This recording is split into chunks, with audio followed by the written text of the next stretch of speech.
Voltei ao Brasil, fiz um mestrado lá com o professor Santo em otimização de trajetórias orbitais, lá no ITA. Aí depois fui para os Estados Unidos para fazer mestrado e doutorado em engenharia de sistemas, né? Mas Até aí ainda não tinha papo de ser astronauta. eu tinha vontade, mas não efetivamente. Porque o Brasil nunca teve astronauta. Essa vontade saiu da onde, Marcos? Porque assim, você falou pra mim que você, no começo você queria ser piloto. Queria ser piloto. Em algum momento tu quis ser astronauta. Eu vou dizer um momento que foi muito característico, assim. Eu estava voando lá em Santa Maria, fazendo uma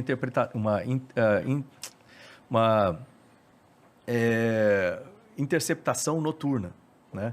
Uma noite, aquela clara, assim, sem só estrela, uma lua enorme, lua cheia, assim, enorme. Tava eu e o Portes é um cara da minha turma, a gente fazendo interceptação lá. O controle vai te falando, curva para trás, curva para trás, você achar o outro avião, entra em combate, depois separa.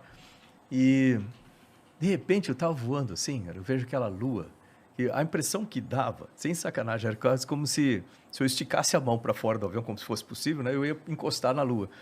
Sabe? Um negócio lindo, assim.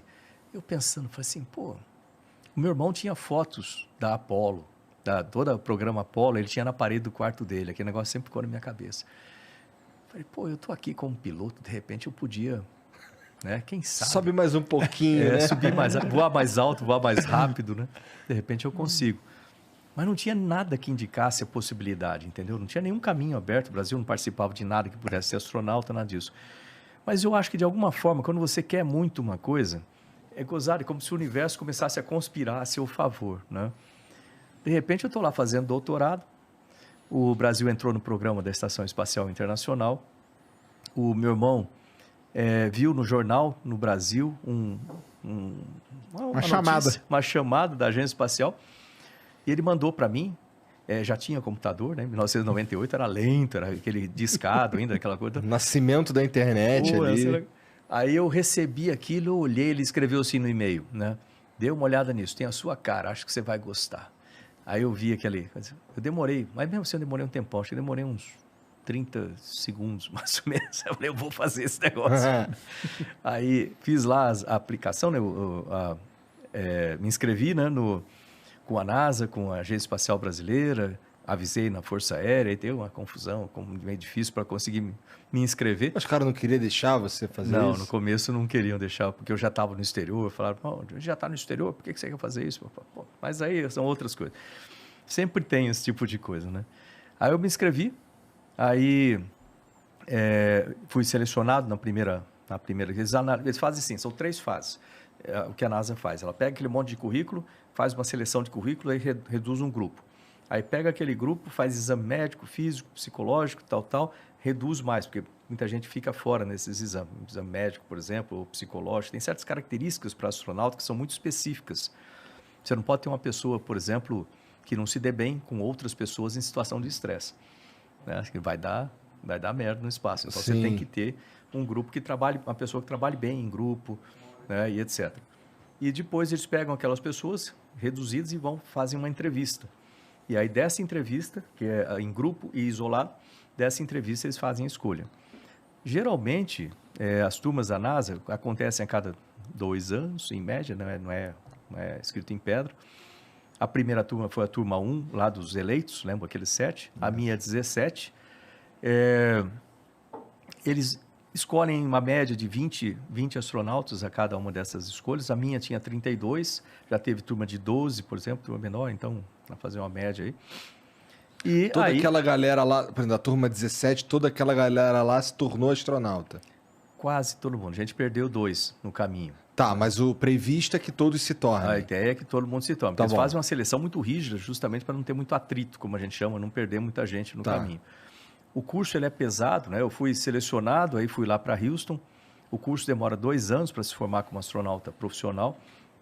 Ele foi selecionado primeiro aqui no Brasil, porque teve essa parceria.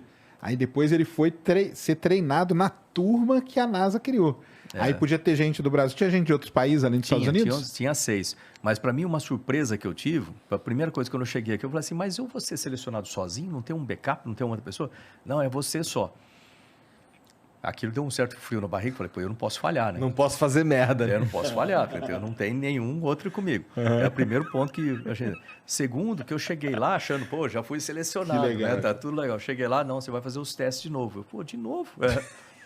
Aí fiz os testes de novo lá no NASA para poder... Que testes? Aí os testes físico, teste médico, teste psicológico. O Palhares, quando ele veio aqui, ele falou que ele tinha que ter um certo currículo com determinadas habilidades para poder participar de treinamentos. Que ele está querendo fazer, exatamente. Ele fez alguns desses testes aí. Não com a mesma rigidez, talvez, mas alguns, né?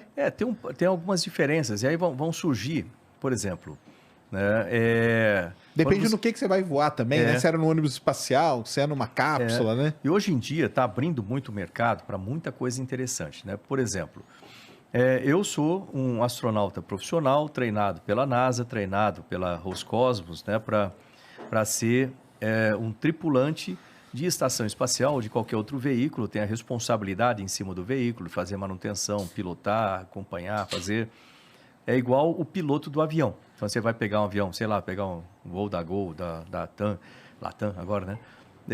Você entra lá, o piloto é responsável em pilotar o avião, resolver qualquer pane que tiver, e você tem os comissários responsáveis ali pela segurança da tripulação. O pessoal acha que eles são responsáveis para servir cafezinho. Não, é segurança da tripulação. Isso é para isso que serve o comissário da tripulação, segurança dos passageiros. Uhum.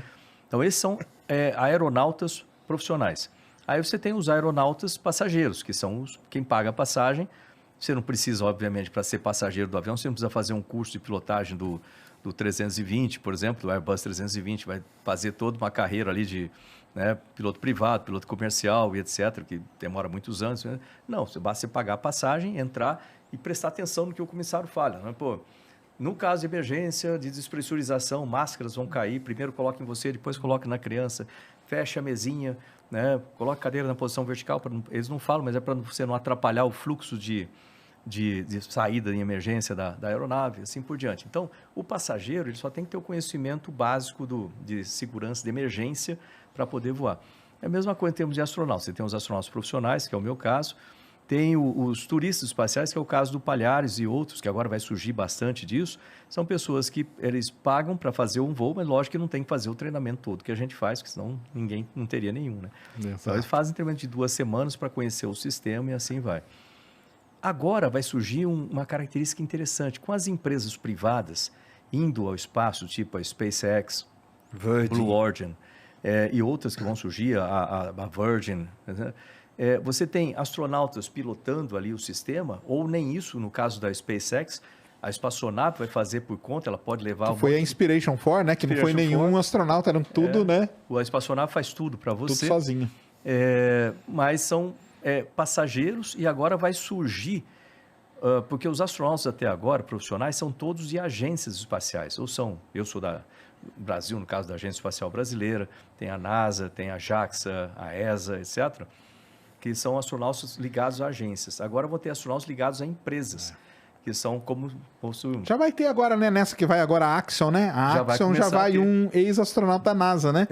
Que ele saiu e tá lá. Vai para o setor privado. E daqui a pouco já vai ter a formação de astronautas fora da NASA ou de outros lugares. Aí vai ser um mercado diverso, mas vai ter bastante coisa bacana. Você chegou a cogitar ir para esse setor? Em algum momento? Eu fui em 2004. Olha a situação, né? Eu lá, teve o acidente em 2003 da Colômbia, a chance de voar era praticamente zero, né? Eu esperava voar em 2001, não aconteceu, 2002 não. O Brasil foi quase expulso do programa da estação, a agência espacial foi muito mal naquela época. Hoje eu posso falar isso porque a agência, olha como é a vida da volta, né? Hoje a agência está subordinada a mim. Né? Mas na época ele passou um problema, né? Mas naquela época os caras fizeram merda. Naquela época foi complicada a situação. Mas assim, sem se não quiser dar muitos detalhes, tudo bem, mas os caras fizeram merda. Não, mas isso aí é público, todo mundo sabe. Eles sabem. E arriscaram perder esse lance. Tudo. A gente tinha que fazer um investimento. A nossa bandeirinha não está mais, né?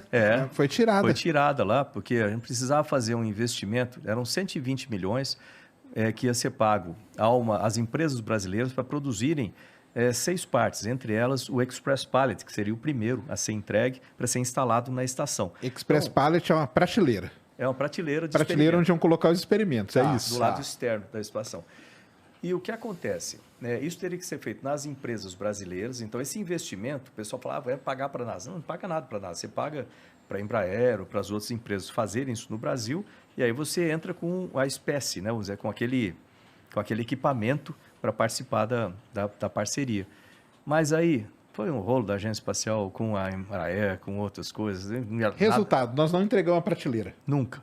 Nunca entregamos essa prateleira. E eu lá desesperado tentando ajustar. Enquanto isso, ele tem. merda. Não, e tem até uma injustiça. Caralho, Tem até uma injustiça. A própria razão para que exista essa porra desse projeto, os caras não entregaram. Não entregaram. E era uma prateleira, cara. Cara. Era uma prateleira, tá?